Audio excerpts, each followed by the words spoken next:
Welcome back नाज़रीन, clinic online में दोबारा खुशामदीद कहता हूँ। आज हम बात कर रहे हैं, बड़ा खुसूसी दिन है और दिन जब खुसूसी हो तो मेहमान तो वैसे सारे ही खुसूसी होते हैं, लेकिन पाकिस्तान में अल्लाह ताला का शुक्र है, पाकिस्तान में बहुत अच्छी चीज़ें हैं और पाकिस्तान में जो है डॉक्टर आज़म जैसे डॉक्टर भी मौजूद हैं। हम बड़े खुश नसीब हैं क्योंकि पूरी दुनिया में जो है आँखों के डॉक्टर और ख़ुसूसन रेटिनल सर्जन्स बहुत कम हैं और जो लोग हमारे मुल्क में रह के अपने लोगों की खिदमत कर रहे हैं, बहुत बड़ी बात है। हमारे साथ मौजूद हैं, जैसे मैंने बताया, डॉक्टर आज़म अली साहब, associate professor of eye surgery, आखा यूनिवर्सिटी एंड हॉस्पिटल। डॉक्टर साहब, ब्रेक पे जाने से पहले हम बात कर रहे थे कि कोई ज़िंदगी में कोई ऐसा तरीक़ा नहीं है जो कि मोतियाँ होने से रोक सके, कोई ग़िज़ा में कोई ऐसी चीज़ नहीं कहते हैं। अच्छा, लेकिन हमें कहा गया है कि कॉल मौजूद है, आपकी इजाज़त है? अस्सलाम वालेकुम। वालेकुम सलाम जी, कौन साहिबा कहाँ से? जी, मैं शाजिया बात कर रही हूँ कराची से। जी शाजिया साहिबा, जनाब फरमाइए। जी, मुझे पूछना है डॉक्टर साहब से जी कि जब हमारी रेटिनोथेरेपी होती है तो आसपास की नर्व्स जो है वो डैमेज होती हैं। ये किसी ने क्वेश्चन पूछा था आपके किसी प्रोग्राम में कि क्या किस किस्म की डैमेज होती है वो, तो जो डॉक्टर साहब आए थे उन्होंने कहा था मैं बताऊंगा तो लोग समझेंगे नहीं, तो डॉक्टर साहब से रिक्वेस्ट है कि आप बता दें, हम लोग कोशिश करेंगे। कौन सी थेरेपी, आप कौन सी थेरेपी की बात कर रही हैं? रेटिनोथेरेपी। रेटिनोपैथी तो हमने सुना है, रेटिनोथेरेपी जो है जी जी, मतलब रेटिना की जो ट्रीटमेंट है उसमें कोई नर्व डैमेज हो जाए। रेटिना की ट्रीटमेंट जैसे लेजर ट्रीटमेंट होती है। अच्छा, लेज़र ट्रीटमेंट, ठीक है ठीक है जी, बहुत शुक्रिया, ये बहुत अच्छा सवाल है, ज़रूर पूछेंगे। हमारे साथ एक और कॉलर है। अस्सलाम वालेकुम। अस्सलाम वालेकुम। वालेकुम जी, कौन सा बात कर रहे हैं, कहाँ से? वालेकुम। जनाब टीवी का वॉल्यूम बंद कर दीजिए। डॉक्टर साहब से मैं बात करना चाहता हूँ जी। जी जी, आप बात कीजिए, कौन सा बात कर रहे हैं, कहाँ से? कर रहा हूँ, अमानुल हक बोल रहा हूँ जी। जी अमानुल हक साहब, फरमाइए। मेरे आंखों के अंदर ना जी बाल उगते हैं। आपने टीवी का वॉल्यूम खोला वैसे, टीवी का वॉल्यूम। और वो डॉक्टर साहब जो है ना, उन्होंने बाल वो जलाए भी हैं।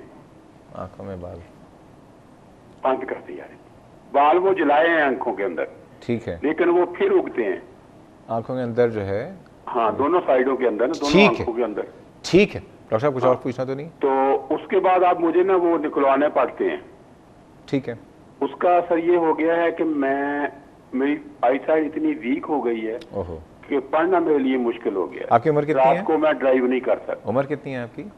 74। ठीक है जी, बहुत शुक्रिया डॉक्टर साहब। पहले हम करते हैं काम, कैटरेक्ट को पूरा करते हैं और ये सवालात हमारे पास जमा है आप लोगों के, क्योंकि कैटरेक्ट पूरा हो जाए। डॉक्टर साहब ये बताइए, कैटरेक्ट की निशानियाँ क्या हैं, क्या अलामतें होती हैं? कैटरेक्ट की शुरू की अलामतें ये होती हैं कि पेशेंट को दिखाई देने में मुश्किल होना शुरू हो जाती है, ख़ास तौर पे डिम लाइट में, शाम के वक्त या बहुत अर्ली सुबह के वक्त दूर की चीज़ें साफ नज़र नहीं आती। ये इसकी इब्तदाई अलामतों में से। ड्राइविंग में डिफ़िकल्टी होती है, पढ़ने लिखने में भी डिफ़िकल्टी हो सकती है। चेंजिंग जब लाइट की चेंजेस जब हो रही होती है ना रैपिडली, उनको डिफ़िकल्टी होती है। पढ़ने लिखने में भी थोड़ी डिफ़िकल्टी होती है आम तौर पे। लेकिन आजकल क्योंकि कैटरेक्ट सर्जरी की जो थ्रेशोल्ड है वो चेंज हो गया है।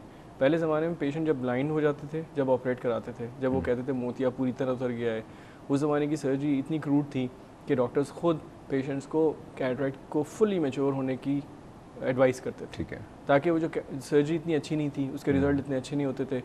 कोशिश होती कि पेशेंट का जब तक काम चल रहा है वो चलाते रहे। आज कल भी मैं कभी कभी ये बात सुनता हूँ कि डॉक्टर साहब ने कहा जब तक काम चल रहा है, तो ये एडवाइस अनफॉर्चुनेटली गलत हो जाती है।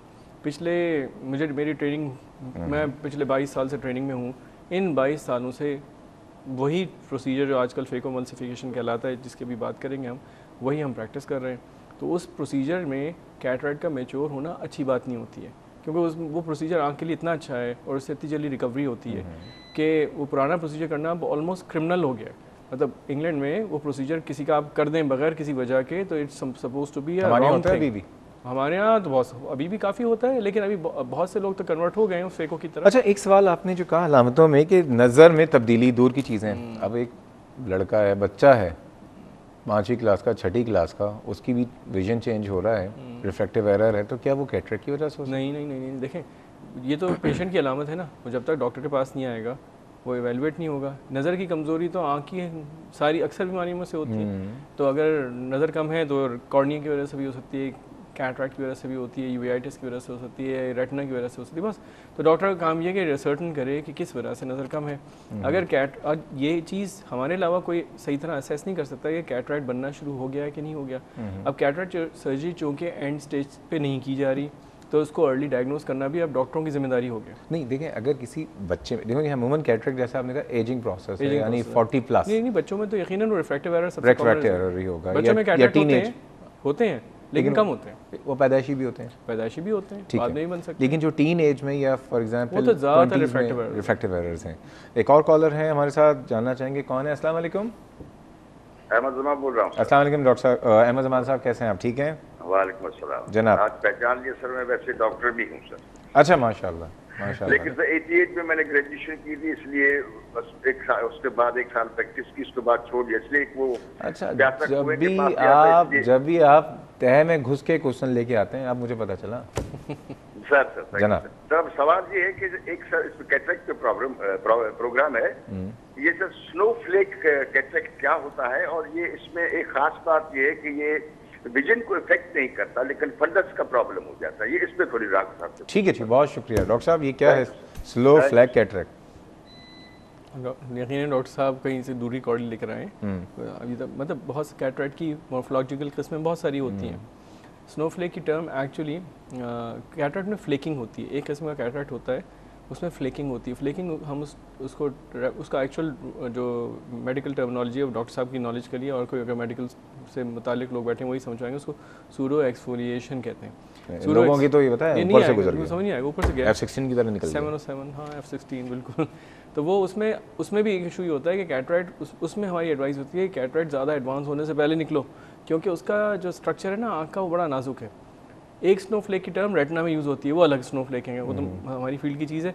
वो रेटिना की डिजेनरेशन होती है, उसमें होते हैं स्नोफ्लेक्स। तो चलिए डॉक्टर साहब एक काम करते हैं, एक हमारे एक और कॉलर हैं, बहुत ही काबिल एहतराम कॉलर हैं, प्रोफेसर ऑफ कॉलर कहते हैं उन्हें, रिजवाना साहिबा। अस्सलाम वालेकुम। वालेकुम सलाम डॉक्टर साहब, क्या हाल है? अल्हम्दुलिल्लाह खैरियत से हैं? बिल्कुल खैरियत से हूँ। और 23 मार्च भी है और कल एशिया कप भी हुआ है, और हमारे मुल्क 23 मार्च के हवाले से बोलूँगी कि जितना हमारे बुजुर्गों ने जितनी मेहनतें की थी ना, वो सिर्फ उनकी रूहें जो हैं वो वर्ल्ड कप में और एशिया कप में उनकी खुश हो जाती हैं। इसलिए कि हम लोग उसी दिन अल्लाह में हमें मौका देता है, हम पाकिस्तान एक हो जाता है। बिल्कुल, क्योंकि कल भी हमें यही देखने को मिला ना कि पाकिस्तान सब एक थे, सिर्फ पाकिस्तानी का नाम था, और जिस तरह से दुआएं हो रही थी ना। बिल्कुल। अच्छा, और इसकी इस पे जो टॉपिक चल रहा है उस पर बोलूँगी कि देखें, शुगर के मरीजों का ना भूलें, इसलिए कि शुगर के मरीजों की जो मतलब जिनकी शुगर भी बहुत हाई हो और ना उनको काफ़ी टाइम से शुगर भी हो, तो उनका रेटिना कितने टाइम में उनको चेक करवाना चाहिए? अच्छा, नहीं हम बात कर रहे हैं बेसिकली, एक बात मैं आपको बताऊं, आपकी बात बिल्कुल सही है।